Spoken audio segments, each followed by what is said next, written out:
Monsieur le député, bonjour. Bonjour. Nous vous rencontrons aujourd'hui à l'occasion de la sortie de votre livre aux éditions Plomb, La nuit et le jour. Au ce moment où on passe au numérique, pourquoi un livre? D'abord parce que je pense que le numérique ne remplacera jamais le livre en tant qu'objet et le livre en tant qu'instrument de la pensée. Je pense que dans l'époque où nous vivons, où le zapping est à la mode, il y a beaucoup de choses importantes qu'on ne peut pas dire en quelques secondes, en quelques minutes, sur un plateau de télévision, dans un studio de radio. La pensée a toujours besoin de s'exprimer, de se structurer, de se déployer, et l'écrit est quand même le moyen le plus privilégié pour exprimer une pensée. Et Dieu sait si la politique aujourd'hui a besoin de retrouver le chemin de la pensée. En 2013, nous fêterons le centenaire de la naissance de Camus. Je sais que vous appréciez cet écrivain. Il sera dans votre actualité? Oui, puisque j'ai un petit livre, tout petit, programmé pour l'année prochaine. Ça s'appelait Discours imaginaire, le transfert des cendres de Camus au Panthéon. C'était un projet que le président Sarkozy avait eu pendant le quinquennat, de transférer les cendres de Camus au Panthéon. Puis la famille n'a pas souhaité ce transfert. Et donc on n'a jamais fait cette cérémonie. Je n'ai jamais écrit ce discours et c'est une frustration que j'avais envie de soigner. Voilà, donc à l'année prochaine, un petit livre sur le discours que j'aurais fait si la cérémonie avait eu lieu, parce que je crois que Camus est une haute figure morale dont notre époque avait besoin. Venons, si vous le permettez, à une actualité peut-être plus immédiate. Vous avez dit au début de cette campagne, les élections à l'UMP nous placent à mi-chemin entre la Corée du Nord et Cuba. Oui, nous sommes aujourd'hui à la fin de cette campagne. Quel est votre sentiment sur cette première en l'espèce? Moi, j'ai dit ça à propos du système de parrainage qui aboutit à ce résultat que 2 candidats seulement ont eu le droit de se présenter. Voilà, il n'existe aucun système démocratique au monde où seuls 2 candidats ont le droit de se présenter aux élections. C'était le cas à l'UMP. C'est un verrouillage qui date d'il y a une dizaine d'années, quand les statuts de l'UMP ont été rédigés. Cette procédure n'avait jamais servi et on s'est rendu compte qu'elle était totalement antidémocratique, totalement absurde. Enfin, c'est ainsi. Et j'espère que celui qui sera élu aura à cœur de mettre immédiatement en chantier une réforme des statuts. Il est quand même très dommage qu'il n'y ait que 2 candidats, très dommage pour la démocratie, très dommage pour le débat aussi. Au lieu d'avoir un affrontement parfois tendu, violent de personnes, on aurait pu avoir 3, 4, 5 candidats avec un vrai débat d'idées. Ça aurait été beaucoup mieux pour tout le monde. Mais enfin, bon, les règles sont ce qu'elles sont. Nous aurons donc dimanche soir un président. Je dis bien un président, pas un candidat à l'élection présidentielle, pas un chef qui va commander, mais un président qui va présider, qui va nous aider à vivre ensemble avec nos différences, sans que personne n'ait à se renier. Vous aviez commencé votre carrière comme économiste au Crédit Lyonnais avant d'embrasser une carrière politique. Vous êtes donc très bien placé pour évaluer l'impact de la financiarisation de nos vies. Le citoyen a une grande sagesse de séparer un jour l'état du culte. Est-il utopique d'espérer que notre quotidien soit séparé du monde de la finance, comme le suggère le philosophe Michel Serres? Que notre quotidien soit séparé du monde de la finance ou de l'économie, non. La finance et l'économie font partie de la vie. Mais la question est de savoir si la finance, si l'argent doit déterminer toute la vie. Le problème est celui du pouvoir de la finance. Bien sûr, il faut de la finance. Bien sûr, la finance, une fois, fait partie de notre vie quotidienne, la vie de la cité, de la vie de chacun d'entre nous. La question est de savoir si on donne à l'argent tout le pouvoir. Et ça, c'est le contraire de la civilisation. Quelle liberté reste-t-il à l'homme si sa vie est entièrement guidée par la puissance de l'argent? aucune. Voilà, donc la question n'est pas d'éliminer la finance, pas d'éliminer l'argent, n'est pas de repousser l'économie en dehors de la vie quotidienne. Non, c'est de domestiquer l'économie, de domestiquer la finance. La formule, je reprends volontiers à mon compte la formule du président Sarkozy, il s'agit aujourd'hui de moraliser le capitalisme financier, de moraliser la finance, c'est-à-dire de la mettre au service de l'homme, au service de la société, au service de l'économie, au lieu que l'homme, l'économie et la société soient au service de la finance. Le chercheur en sciences de la communication Dominique Volton dit, et je le cite, « La consanguinité journaliste politique ravage la démocratie ». Partagez-vous ce point de vue? Non, je ne sais pas très bien ce que ça signifie que les journalistes politiques et les hommes politiques se fréquentent, se connaissent, s'apprécient parfois, et même parfois des relations d'amitié. Je trouve ça tout à fait normal, de même que les députés de l'opposition et de la majorité ont aussi des relations d'amitié. Nous vivons, encore une fois, tous dans le même pays, tous dans la même société, et dans la vie, il est normal que les vies de chacun s'interpénètrent. Et voilà, non, le problème, c'est pas la complicité, la consanguinité. Le problème, c'est que chacun doit faire son métier avec le plus de rigueur morale possible. Voilà, mais ça n'empêche pas l'amitié. Au pouvoir, vous dénonciez un PS qui manifestait pour freiner les réformes. Aujourd'hui, défiler est-il devenu légitime?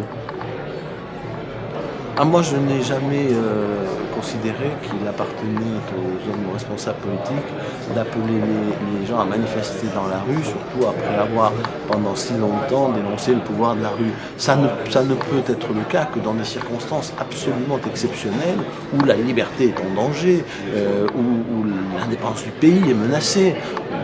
On appelle les gens à manifester contre la tyrannie, oui.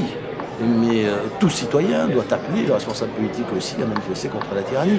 Mais hormis ces moments tout à fait exceptionnels, la démocratie, elle se déroule dans les urnes, elle se déroule au Parlement, dans des débats organisés, ordonnés, et non pas dans des manifestations. Les manifestations, ils sont liés aux syndicats, aux groupes d'intérêt, aux corps intermédiaires.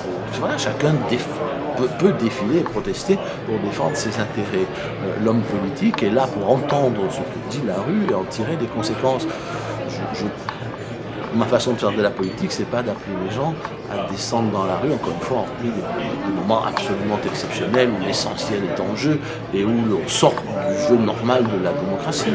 Alors justement, sur l'essentiel, Marine Le Pen a annoncé qu'elle pourrait manifester avec l'UMP contre le mariage homosexuel. C'est un soutien gênant. Non, moi ce que dit et fait le Front National ne m'intéresse pas.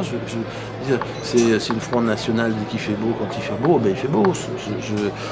Si le Front National est contre une mesure à laquelle je m'oppose aussi, ça ne va pas me faire changer d'avis, parce que le Front National est du même avis que moi. Ce débat est absurde. Mais sur ce sujet en particulier, j'entends moi m'opposer à ce projet, à ma façon, avec mes propres mots, avec mes propres valeurs, avec mes propres idées, et non avec celles ni de Mme Le Pen, ni de n'importe qui d'autre. Voilà, c'est que chacun se lève pour dire son accord ou son opposition à la politique du gouvernement, à la réforme du mariage, au droit de vote accordé aux étrangers, mais c'est à chacun, avec sa conscience, avec ses valeurs et avec ses mots, à le dire. Voilà, la position de Mme Le Pen n'influe en rien sur la mienne. Et si il arrive à certains moments que nous défendions la même cause, eh bien nous défendrons la même cause. Mais c'est vrai aussi pour les communistes, c'est vrai pour les socialistes, c'est vrai pour les Verts. Vous savez, je me souviens d'un député de droite, très à droite, auquel au moment de Maastricht, un journaliste posait la question suivante: monsieur, que ça ne vous dérange pas de dire non à Maastricht comme le font les communistes? Et cet homme très à droite avait répondu: vous savez, j'étais dans les maquis, quand on a vu arriver les communistes, eh bien on a été content de les voir arriver. C'est pas pour ça qu'il était devenu communiste. Une dernière question, si vous le permettez. Quelle appréciation avez-vous de la conférence de presse du président de la République? Ennuyeuse. Je pense que c'est une conférence de presse pour rien, dans laquelle le président de la République n'a rien dit, et dans laquelle aussi les journalistes n'ont pas vraiment fait leur travail. On est entre leur attitude passionnelle, excessive et caricaturale qui les a vêtus pour beaucoup d'entre eux au moment de la première conférence de presse du président Sarkozy début 2008 et celle-ci où finalement presque aucune question gênante n'a été posée, alors qu'on a en face, ils avaient en face d'eux un président de la République qui a renié absolument tous ses engagements de campagne. Donc des questions à lui poser pour savoir comment il assumait ses revirements, ses reniements. Personne n'est allé le chercher sur ce terrain, ou très peu. Voilà. Donc on n'a rien appris, même pas pourquoi le président de la République faisait tout le contraire de ce pourquoi il avait été élu. Une dernière question que je brûle de vous poser. Avez-vous été blessé de l'interprétation qui a été faite de votre discours de Dakar? Mais on est toujours blessé par les insultes, en tout cas moi, je n'ai pas le cuir assez épais pour être indifférent aux insultes, aux mensonges, aux caricatures.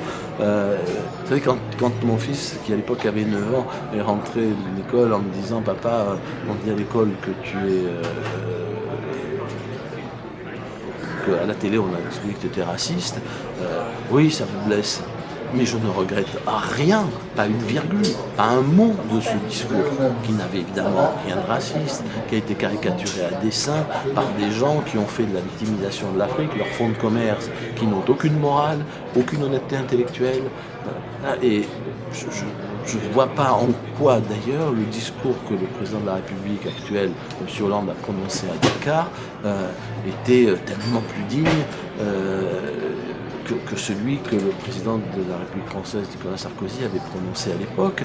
Et surtout, il a été tellement difficile à M. Hollande de trouver dans ce discours de Dakar de Nicolas Sarkozy un homme d'attaque que, malgré tout ce qu'on avait pu entendre, il n'en a pas dit un mot, parce qu'en fait, il n'y avait rien à dire sur le plan de la morale, du racisme, du respect. C'était un discours très digne, très respectueux, qui proposait un vrai partenariat à l'Afrique, à l'égalité de droits et de dignité. Maintenant, vous ne pouvez pas empêcher vos adversaires d'utiliser la caricature et le mensonge. Ils l'ont fait abondamment, mais voyez où conduisent la caricature et le mensonge. Elles conduisent au lendemain des élections à se renier. Et si vous pensez que c'est ainsi qu'on va réhabiliter la parole politique, vous vous trompez. Voilà, tous ceux qui jouent ce jeu-là contribuent au contraire à dévaloriser la parole politique, et pas seulement celle de leurs adversaires, la leur aussi. Eh bien, monsieur le député, je vous remercie beaucoup. Merci à vous.